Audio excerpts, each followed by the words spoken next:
Welcome to another podcast with Recovery Unplugged. We're here, we believe, at America's Catholic, we believe that recovery is bigger and larger than just sobriety. When Jesus Christ says, when the Son sets you free, that you will be free indeed.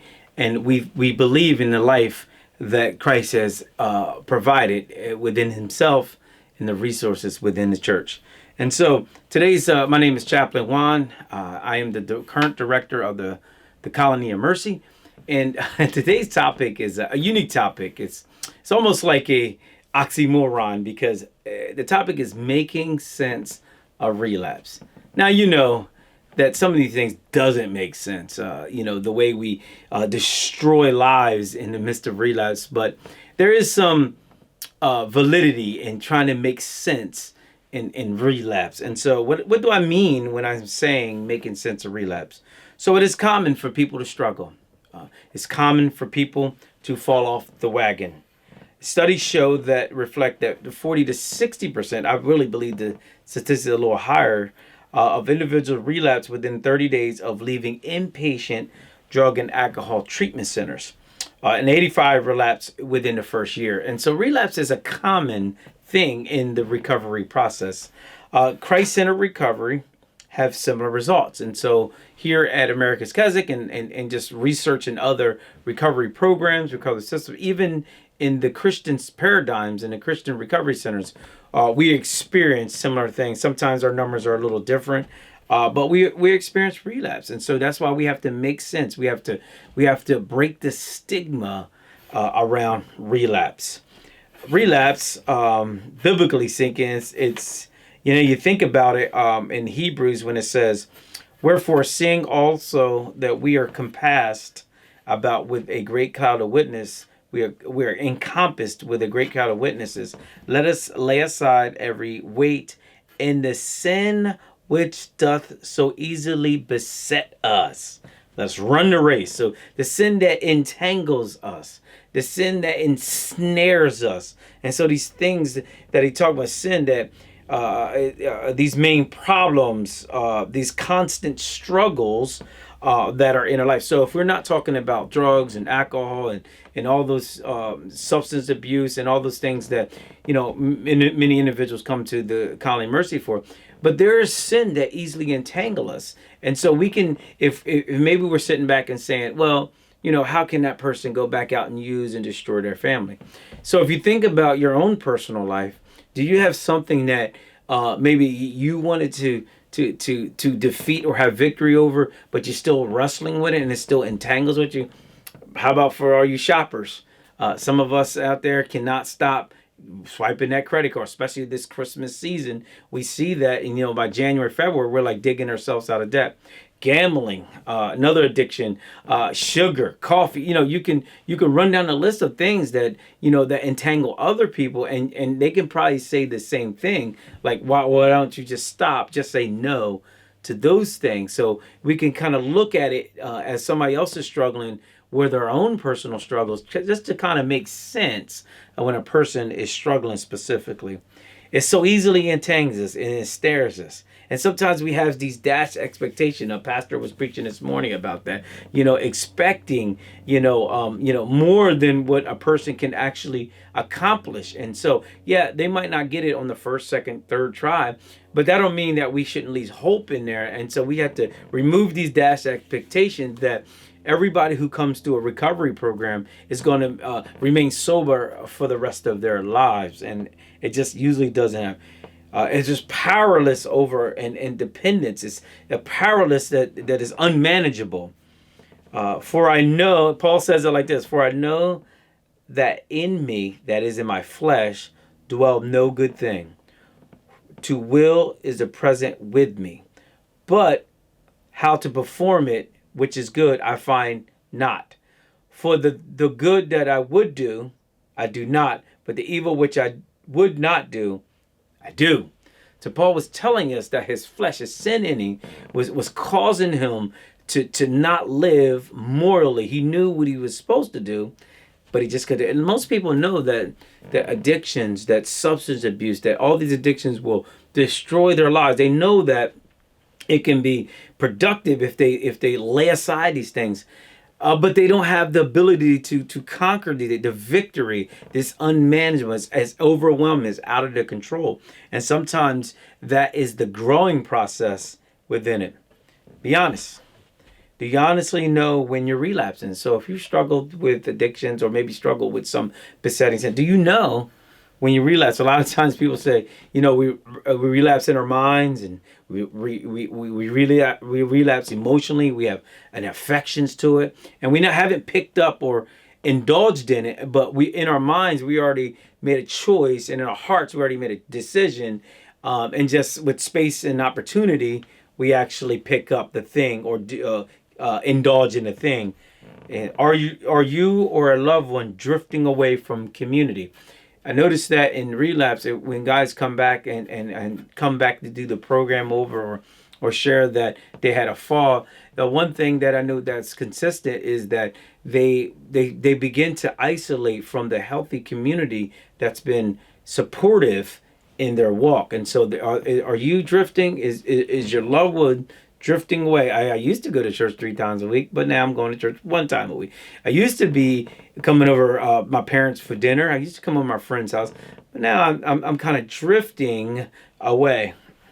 Are you being approachable? If somebody walked right up to you and said, "You know what? Are you using? Are you approachable?" Somebody bring.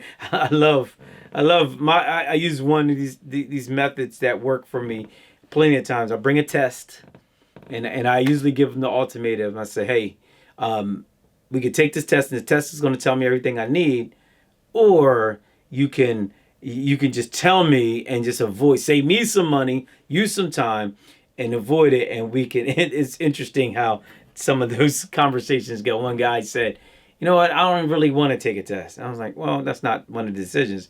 Either you're going to tell me or you take the test." So, have you discovered what hinders the recovery process?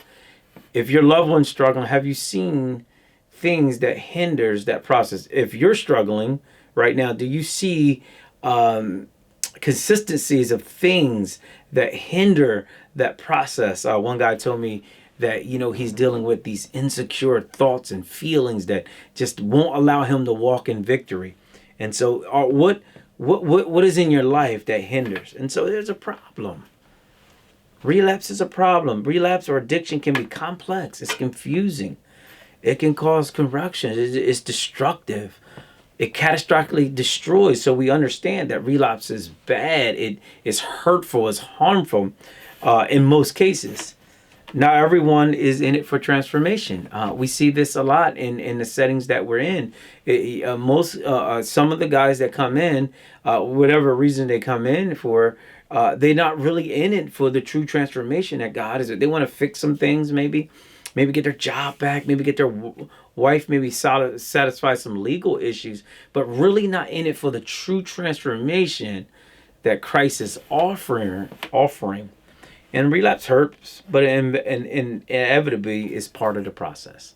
And so I hate to say to be the bearer of bad news, and you might can compete with me theologically or ideally, but I work in this field, and I've been serving and been in this field for years now.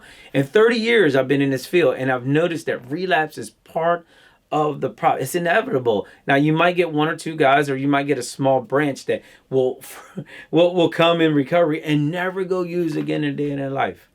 Their first shot out. I hear stories like that, but that's not the norm. And so the norm is some people will go through this relapse. So that's why we want to mix in. We want to break the stigma. It's not the end of the world all the time. It might be the end of the world some of the time for some people, but it is part of the process. So, at the end of the day, as I think about hardship, I think about all the things that come with relapse. I think about the hurts, the pains. I think about the upset, the expectations. I think there is ways that we can address it. First of all, we need to not make it the stigma that surrounds it. Overwhelming people with their sobriety, like you have to stay clean. If that's the goal, if sobriety is the goal, then that's not much attainable. But the goal should be more like Christ. And so if we're looking to be more like Jesus, or we looking to be more like Christ, we have a different type of goal. It's not just sobriety we're looking for, but it's that transformation that happens, complete transformation that happens. And God does not value less because you relapse. And so if you're struggling right now, or if your loved one's struggling, he doesn't value less because you're struggling. He doesn't put a weight on it and say, okay, a person. Sorry. When the women got caught in adultery, Jesus says, has anyone has condemned you? And she said, no one has condemned me. And Jesus says, neither do I condemn you. So go from now and sin no more. It should be the goal of every Christian to sin no more, right? That is the goal, to be more like Jesus, and to recognize that while our flesh is still at work, we will stumble, but we should be walking to victory. But God does not desire the less from us. And we should be looking for holiness. We should be looking to have a life, making healthy life choices. We can come to God when we fail and ask for forgiveness. So God is right there with us. He loves us. He cares about us. He wants us to live right. He doesn't enjoy the sin and the relapse and all the stuff that's in our life, but he does have a relationship with us, and he still is grounded and rooted. As a shame researcher, I know that the very best thing to do in the midst of shame attack is counter into it. So shame attack. Practice courage and reach out. And so if you're struggling right now, we have numbers, we have emails, we have information. It's not shameful that you're struggling. The shame is that when you actually don't do anything about it. And here, there's no judgment around here, because we understand that this is part of the process. Maybe you didn't get it right. Maybe you didn't get it right the first few times, but maybe this is the time you will get it right. And so reach out. There's no shame when it comes. And most of us understand addictions in that sort, that know that people are not going to be perfect in their walk. And so make the necessary changes. He says, Jesus told the lady, the woman, I don't condemn you, but also make the necessary changes. Sin no more, he says. If you brought subtly to conviction of sin, and, an admiration of her deliverer, and a willingness to admonish and be guided by him. And so make the necessary changes that will assist you in this walk. Now, I know this topic is, we could have went many different ways with it. I know it's strange to talk about these things, and a lot of times you won't hear topics about this, but I do want to just remind you that relapse is not the end. Yes, it could be the end. Some do. Over 100,000 people overdosed and died, right? We understand that it can be the end for some, but for most, relapse can be a stepping stone in recovery that kind of can push people in the right. There's a lot of lessons that can be learned in those struggles. There's some character builders that can be built in there. Yeah, there's some hurts and pains in there, but they should be discussed. There's ways to discuss and walk through these problems. So God bless you. I hope this was helpful. We have more information. These little 15-minute talks don't cover the amount of subject matter that we can cover, on these topics. But I hope this was a start just to have the dialogue in this specific topic. God bless you and have a good day.